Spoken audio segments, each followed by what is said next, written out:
सातपूर अशोकनगर परिसरामधील बुद्ध विहार समिती एकत्र येत बुद्ध जन प्रबोधन परिषद स्थापन करण्यात आली असून विचार मंथन समाजाला दिशा देण्याचं काम या परिषदेच्या माध्यमातून करण्यात येत आहे. याच पार्श्वभूमीवर रविवारी 14 डिसेंबर हॉटेल वृंदावन गार्डन पिंपळगाव बहुला या ठिकाणी मोठ्या उत्साहात संपन्न झाला. यानिमित्त आयोजित कार्यक्रमामध्ये पाली भाषा अभ्यासक आणि ज्येष्ठ साहित्यिक देवेंद्र उभाळे, HPT महाविद्यालयाचे प्राचार्य डॉक्टर संजय अहिरे आणि उपस्थित मान्यवरांच्या हस्ते महापुरुषांच्या प्रतिमांचं पूजन करून परिषदेला सुरुवात करण्यात आली. सातपूर पंचक्रोशीतील बुद्ध धम्माचा प्रचार प्रसार होण्याचा उद्देशानं लावलेलं रोपटं आज वटवृक्षात रूपांतर झालं असून त्यातच यश हे बुद्धजन परिषदेत झालं असल्याचं मत परिषदेचे स्वागताध्यक्ष राजेंद्र सोनवणे यांनी यावेळी व्यक्त केलं. या सातपूर शहरात सुरू केली आणि ते जे रोपटं आहे ते रोपटं आज मोठ्या वृक्षात रूपांतर झालेलं आहे. खरं म्हणजे सातपूर हा ग्रामीण भाग, या ग्रामीण भागात बौद्ध संस्कृतीची रुजवात ही फार अल्प प्रमाणात झालेली होती. परंतु त्याच्यानंतर राजेंद्रजी गायकवाड आले, कमलाकरजी मोरे आले, म्हणजे कांबळे काका आले. ह्या लोकांनी अतिशय मनावर घेऊन परिश्रम करून, तसेच त्यांच्यासोबत तिवडी सुद्धा होते, या लोकांनी भरपूर परिश्रम केलं आणि आपल्या परिसरात बौद्ध धर्म संस्कृती ही रुजवण्याचा आटोकाट प्रयत्न केला आणि त्याचे यश या बौद्धजन प्रबोधन परिषदेत झालंय असं मला वाटतं. या दरम्यान कार्यक्रमाप्रसंगी उपस्थित असलेल्या प्रमुख पाहुण्यांचा झाडाचं रोपटं देऊन सत्कार करण्यात आला. यावेळी दुःखमुक्तीचा मार्ग सांगणारा बुद्ध धर्म असून आपल्या आचरणातून बुद्ध धम्माचा प्रचार करता आला तरच, बुद्ध धम्माचा विचार आला तरच बुद्ध धम्माचा प्रचार प्रसार होईल आणि त्या माध्यमातून ही परिषद यशस्वी होईल असा विश्वास पाली भाषा अभ्यासक आणि ज्येष्ठ साहित्यिक देवेंद्र उभाळे यांनी व्यक्त केला.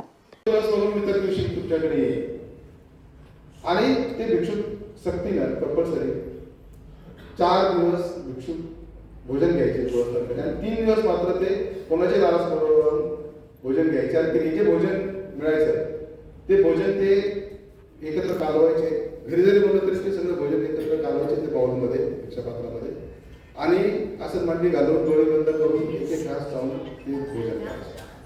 हे एक आदर्श व्यवस्था त्या काळात बघितलेली. अलीकडे तसं खूप दुर्मिळ होत चाललेलं आहे. तर गृहस्थांनी ही जबाबदारी घेतली पाहिजे की आपण चांगल्या पद्धतीने भिक्षुकांना कसं सांभाळू शकतो. जर चांगल्या भिक्षूंना सांभाळण्याची जर परंपरा सुरू झाली तर मग कदाचित चांगले भिक्षू आपल्याला पाहायला मिळतील.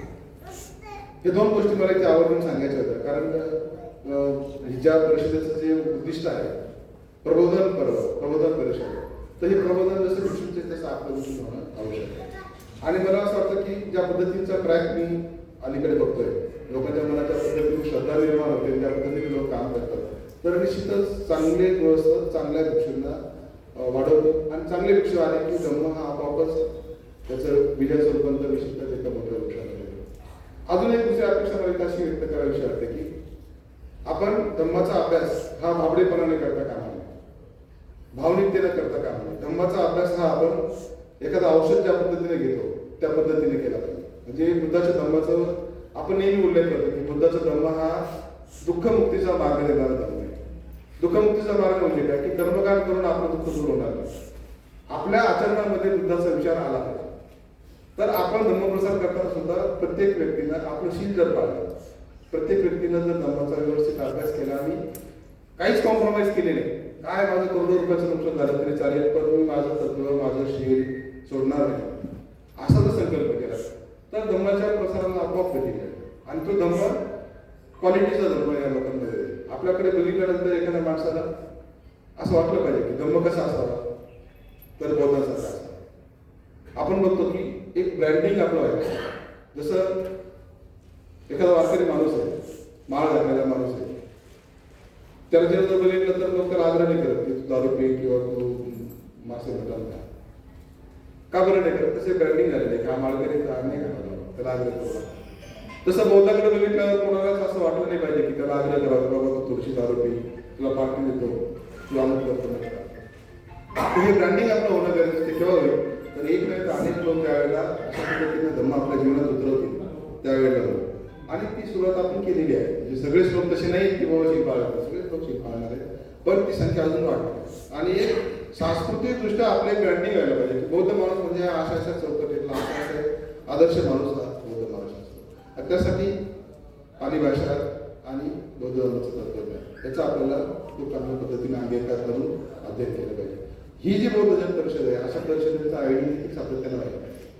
कारण आता हे बघितलं तर आपण याच्यामध्ये जी काही व्याख्यानं आणि जे कार्यक्रम आहे तो बघितला तर आपल्याला लक्षात येतं की बौद्ध सांस्कृतिक चळवळीतील स्त्रियांची योगदान.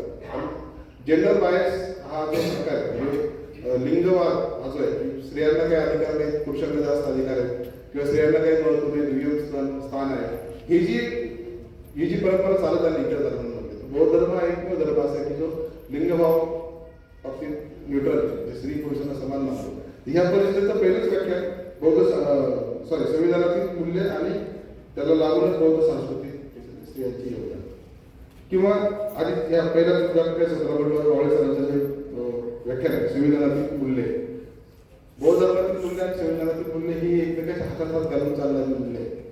त्यामुळं हा एक विषय आहे. आणि हे करत असताना जेव्हा आपण धर्मांतर केलं चप्पल जेव्हा आपण नवीन धर्म स्वीकारला तेव्हा बाबासाहेब म्हणाले की आता माझा नवीन जन्म झाला म्हणजे पुनर्जन्मासारखा नवीन जन्म नव्हे तर मी एका नव्या चौकटीत आता आजपासून प्रवास सुरू केलेला आहे. तर या नव्या सांस्कृतिक चळवळीमध्ये आपले विधी काय असले पाहिजे, आपले बौद्धाचार्य जे आहेत आम्ही विधी करणार लोक त्याची भूमिका काय असली पाहिजे असाही एक विषय आपण इथे घेतलेला आहे. आणि दोन प्रकारच्या स्पर्धा आहेत. एक तर सम्यक आजीविका नावाची स्पर्धा आयोजित केलेली आहे आणि सुजय स्तुती नावाची स्पर्धा आयोजित केली. हे दोन्ही नाव पाहिल्यानंतर आपल्या मनात एक प्रश्न उपस्थित होतो की हे नक्की काय आहे, तर नक्की काय आहे ते स्पर्धेच्या वेळेला संयोजक लोक सांगणार आहेत. ही परिषद 3 सत्रांमध्ये पार पडली. दुसऱ्या सत्रात संविधानातील मूल्ये समजून घेताना या विषयावर डॉक्टर विजयकुमार वाबळे, बौद्ध सांस्कृतिक चळवळीतील स्त्रियांचे योगदान या विषयावर प्राध्यापक डॉक्टर वंदना कावळे, तर शैक्षणिक चळवळीत आंबेडकरी स्त्रियांचं योगदान या विषयावर प्राध्यापिका डॉक्टर जयश्री खरे यांनी मार्गदर्शन केलं. तिसऱ्या सत्रामध्ये धम्मसंस्कार विधी आणि बौद्धाचार्यांची भूमिका या विषयावर शरद भोगे, सचिव भारतीय बौद्ध महासभा नाशिक आणि संतोष जोपुळकर, पाली भाषा अभ्यासक यांनी विचार मांडले. परिषदेच्या समारोपाप्रसंगी विविध क्षेत्रांमध्ये उल्लेखनीय कार्य करणाऱ्या मान्यवरांचा बुद्ध जन प्रबोधन पुरस्कारानं सन्मान करण्यात आला. त्याचबरोबर विविध स्पर्धांमधील विजेत्यांना चांदीचं नाणं देऊन गौरवण्यात आलं. यामध्ये प्रामुख्यानं राजेंद्र गायकवाड, सुशीला जोपुळकर, अशोक केदारे, रमेश जगताप, डॉक्टर शुभांगी व्यवहारे, दामोदर गायकवाड, शिवाजी ससाने, रवींद्र जगताप, प्राध्यापक M.J. खंडारे, चंद्रमणी पटाईत, दीपक भालेराव, सज्जन तेवडे यांचा समावेश होता. या परिषदेचं यावेळी निमंत्रक रोहित गांगुर्डे सर यांनी परिषदेच्या आयोजन मागची भूमिका स्पष्ट केली. या परिषदेमध्ये स्त्रियांच्या विविध प्रश्नावर, शैक्षणिक चळवळीवर चर्चा करण्यात आली.